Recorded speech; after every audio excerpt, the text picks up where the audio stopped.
Good evening, Dr. Kirwan and members of the Commission. My name is Victoria Calhoun.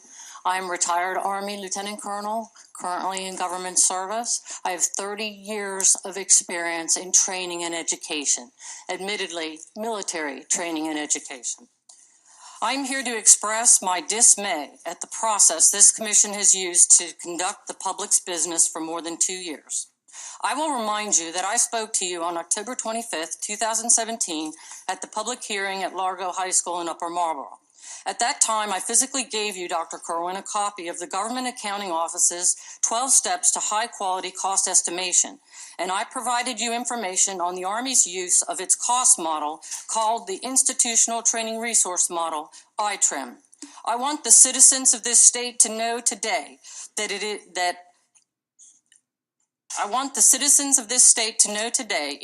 I feel that the information I provided this commission was summarily and systematically ignored and dismissed.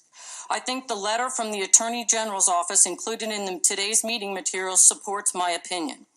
As the last speaker at 11 p.m. at night, I felt no one was listening to what I said, but to subsequently have my testimony mishandled and not included in the Commission's meeting minutes, and more importantly, not thoughtfully considered, is disgraceful and disrespectful to me as a person.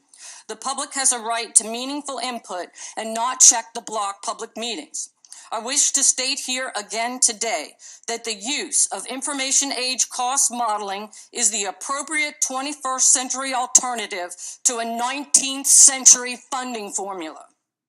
And anything less only serves to continue to bin our children into current educational funding programs that are clearly not working. Poverty and race do not cause kids to drop out of school.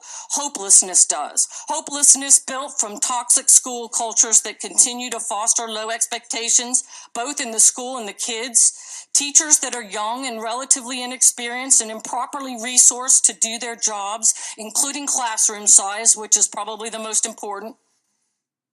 Communities that desperately want to break the poverty life cycle and look to a government for systematic change. This commission has seemingly failed to challenge a school system that employs a corporate model of education that systematically dehumanizes and objectifies the kids, all against the current best educational practices, which some of the people just spoke to.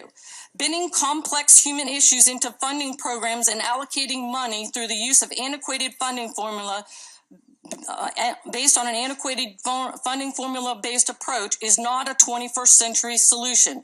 We cannot afford to throw money at these problems.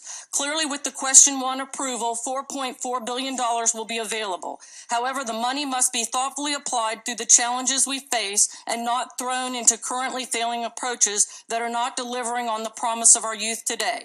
This is the information age, and the citizens of this state deserve systems that are run cost-effectively and accountably. Anything less is negligence. We need to implement a cost modeling approach to how we fund our schools. Thank you.